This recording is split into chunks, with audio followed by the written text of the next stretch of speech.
साहित्य सोपान मंच पर एक बार पुनः आप सभी का स्वागत है। आज हम माध्यमिक शिक्षा बोर्ड राजस्थान की कक्षा 12 की हिंदी साहित्य की पुस्तिका सरयू के पद्यखंड के बारे में अध्ययन कर रहे हैं और उसमें हमने सेनापति द्वारा रचित कविता ऋतु वर्णन के 2 पद पढ़ लिए थे और अब 2 पद आगे के पढ़ेंगे। यह कविता जो है वो कक्षा 10 की क्षितिज पुस्तिका में भी संकलित की गई है। तो ये शुरुआत करते हैं। जेठ नजिकाने सुधरत खसकाने तल, ताख तहकाने के सुधारी झारियत है।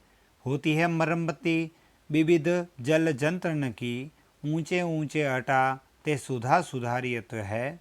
सेनापति अंतर गुलाब अर गजा साजी, सार तार हार मोल ले ले धारियत है। ग्रीष्म के बासर बराई बे को सोरी में बराई बे को सीरे सब, राजभोग काज साज यो समारियत है। तो इस पद के अंदर ग्रीष्म ऋतु का वर्णन किया गया है। तो इसमें ज्येष्ठ महीने अर्थात भारतीय पंचांग का जो तीसरा महीना होता है, ज्येष्ठ महीना जो होता है, चैत्र वैशाख ज्येष्ठ महीने के बारे में आया है वर्णन यहाँ पर कि ज्येष्ठ नजिकाने सुधरत खसकाने तल।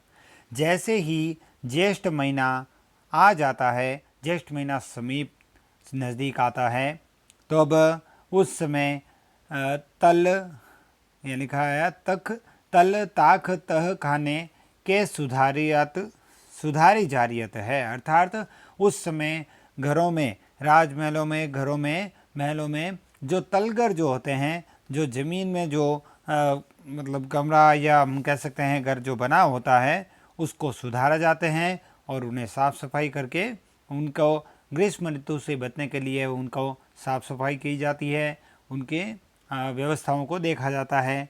होती है मरम्मती विविध जल जंत्रन की, अर्थात उस समय जितने भी जल के यंत्र हैं, अर्थात जल यंत्रों, फुव्वारों आदि की मरम्मत होने लगती है।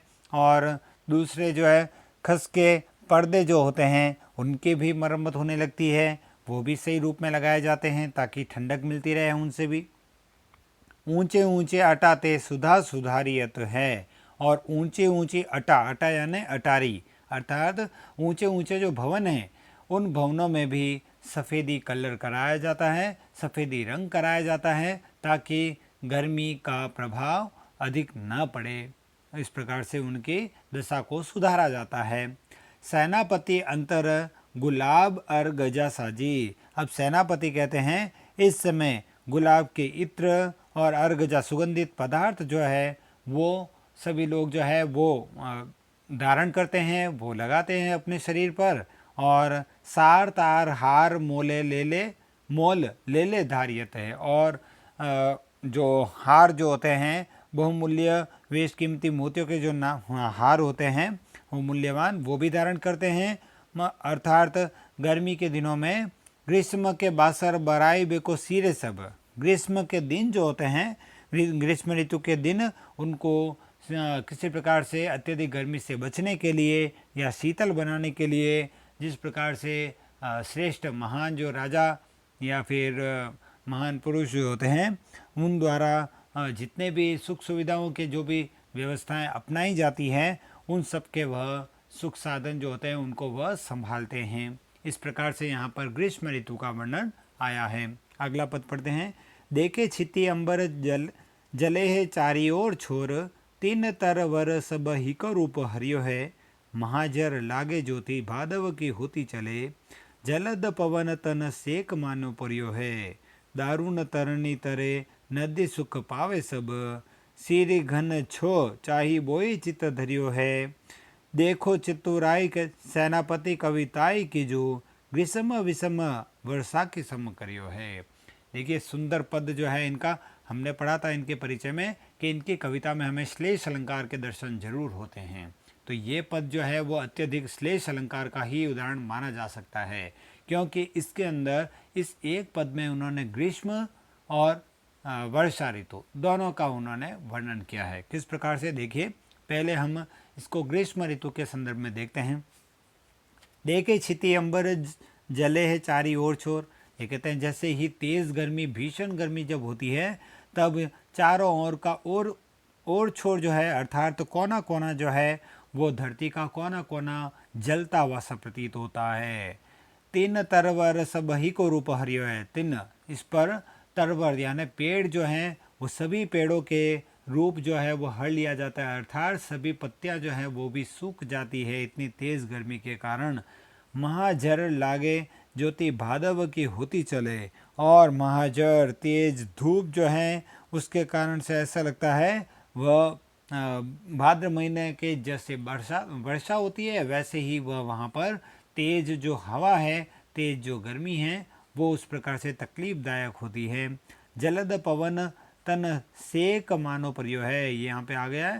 तेज जो गर्मी की पवन जो है वो इस प्रकार से लगती है शरीर को मानो कि तन सेक मानो परियो है, शरीर को शरीर पे जैसे जिस प्रकार से तवे पर रोटी सेकी जाती है उस प्रकार से शरीर को सेका जा रहा है, इस प्रकार से गर्मी लगती है। दारुण तरणी तरे नदी सुख पावे सुख, और ऐसे समय में दारुण तरणी तरणी यानी सूर्य, तो यहाँ पे कह रहे हैं उस समय असहनीय रूप में तेज गर्मी के कारण सभी लोग नदी सुख पावे सुख, और नदियों के जल में सभी सुख पाते हैं। सारी सीरी घन छा चाही बोई चित धरियो है, उस समय घने वृक्षों की छा में सभी सुख से रहते हैं, सुखी रहते हैं, और चित्त में वही धारण करते हैं कि वह किसी प्रकार से छाँव मिल जाए हमें।